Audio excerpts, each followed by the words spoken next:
안녕하세요. 양신TV 양신 나양식 수의사입니다. 오늘 바로 고양이 털 알레르기 관련된 이야기를 오늘 고양이처럼 생각해봐 해서 얘기를 할까 해요. 왜냐면은 실제로 고양이 집사님들 중에서는 고양이 털 알러지가 있어서 고생을 하시는 분들도 있고, 그 다음에 이제 고양이를 입양하시는 분들 중에서는 내가 고양이 털 알러지가 있으면은 어떡하나 라는 고민 때문에 고양이 입양을 좀 주저하시거나 뭐 고민하시는 분들이 있기 때문에 오늘은 어떻게 보면 고양이 알러지에 관련된, 고양이 털 알러지라고 알려진 이 알레르기 관련된 이야기를 한번 A to Z까지 한번 해볼까 합니다.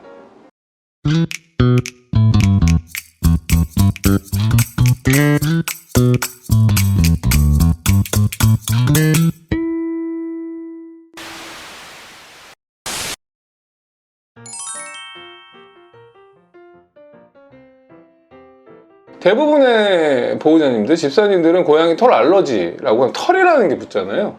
그래서 털에 알러지가 있는 거 아니야 내가? 라고 생각하시는 분들이 되게 많아요. 근데 실질적으로 고양이에 관련된 알러지는 고양이 털 때문에 생기는 것은 아니에요. 바로 고양이의 침, 고양이 타액에 묻어있는 성분 때문에 알레르기 반응, 알러지 반응을 일으킨다라고 생각하시면 좋을 것 같아요. 그러니까 고양이가 그루밍을 어떻게 해요? 타액을 계속 묻혀가면서 고양이 타액 안에는 중화요소, 그러니까 청결을 유지할 수 있는 것들이 들어있고 단백질, 아미노산이 들어있어요. 그러다 보니까 이 부분이 털에 묻고 털이 빠져서 이 부분이 닿았을 때 알러지 반응을 일으킨다라고 생각하시면 돼요. 그렇기 때문에 대부분 보호자님들이 내가 털이 묻었을 때 알러지, 기침이 나거나 뭐 이런 것들, 고양이 털 알러지라고 대부분은 알고 있지만 근원을 쫓아서 간다면 고양이의 타액이 사람에게 알러지를 일으키는 근본적인 원인이 된다라고 생각하시면 좋을 것 같습니다.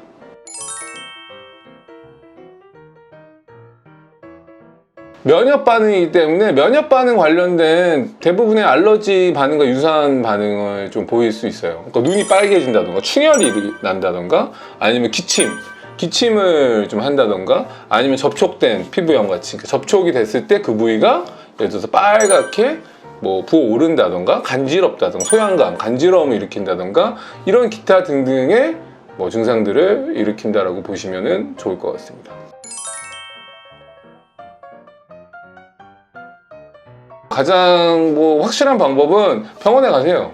병원에 가셔서 검사를 받으시면 됩니다. 동물병원 말고요. 사람 병원 가서 피검사 받으면 알러지가 있는지 없는지에 대한 검사를 받을 수 있다라고도 알려져 있고, 대부분 비용이 대략 한 4만 원 정도 발생한다고 하네요. 저는 받아본 적은 없어요. 왜냐면 나는 고양이 알러지가 없어서. 아니면 이제 다른 방법, 직접적인 방법이 있죠. 고양이가 있는 지인이 있을 수 있죠. 고양이 생활하는 방문을 해서 그 아이한테 내 손 좀 핥아봐 약간 이렇게 한다던가, 핥은 부위가 바로 즉각적으로 나타나요. 바로 붓습니다. 바로 붓거나 심하면 붓거나 아니면 빨갛게 간지럽거나, 고양이가 접촉이 있거나 핥았을 때 바로 알러지 반응이 있으면 내가 고양이 알러지가 있구나 라고 그렇게 확인하시는 방법도 있어요. 근데 보통 고양이 한 마리를 키우다가 고양이를 한 마리를 더 키웠더니 알러지가 생겼어요 라고 하시는 분들도 계세요. 이런 경우에는 좀 다양하죠. 저 같은 경우는 아토피가 없다가 아토피가 생겼어요. 그러니까 사람의 면역력 체계는 좀 약간 신비하기도 하고 약간 변화가 생길 수도 있기 때문에 이 아이한테는 면역 반응이 발생하지 않는데 다른 고양이한테는 면역 반응을 일으킬 수도 있다는 거죠. 그리고 고양이 알러지가 없었는데 고양이 알러지가 생길 수도 있고, 고양이 알러지가 있었는데 고양이 알러지가 자연스럽게 사라지는 경우도 있기도 하고, 약간 좀 다양해요. 그러니까 자신이 몸 건강 상태, 면역 상태 이런 부분 관련돼서 좀 복잡하게 좀 영향을 미치는 게 아닌가. 스트레스 받고 일이 너무 많고 피곤하고 이러면은 면역 시스템이 무너져서 훨씬 그런 면역 체계와 관련된 피부 병변, 아토피라던가 알러지라던가 이런 것들이 더 쉽게 발생할 수도 있고, 저 같은 경우는 갑자기 생겼어요. 몇 년 전부터 방송하면서 갑자기 아토피도 생기고 스트레스 받아서 다크서클도 너무 심해지고, 아무튼 그렇다고요.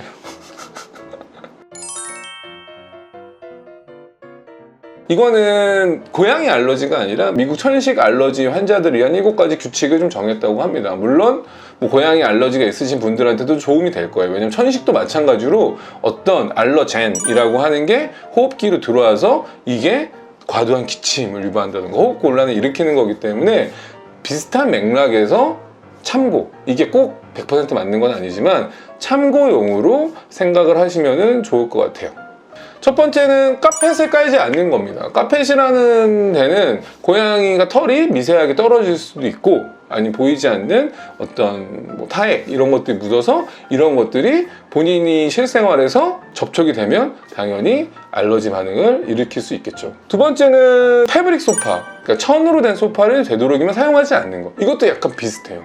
그러니까 고양이는 뭐 카펫이라던가 뭐 패브릭 소파라던가 이런 것들을 좋아하고, 그런데 앉아있거나 누워있다 보면 털이 박혀있거나 아니면 그 부위에 고양이의 뭐 타액이 묻거나 이러다 보면은 자연스럽게 본인에게 노출이 될 수도 있다라고 보시면 되죠. 당연히 일주일에 한 번 이상 목욕을 시켜주는 거. 그러니까 뭐 타액이 묻어있기 때문에 고양이 양빨이라고도 하죠. 고양이 타액이 묻어있는 거를 시켜주면 타액이 자연스럽게 조금 걸러지는, 사라지는 효과가 있을 수도 있습니다. 그러니까 손을 꼭 고양이 만지고 나서 깨끗하게 씻는 것도 고양이 알러지를 줄이거나 조금 예방할 수 있는 방법이라고 생각하시면 좋을 것 같아요.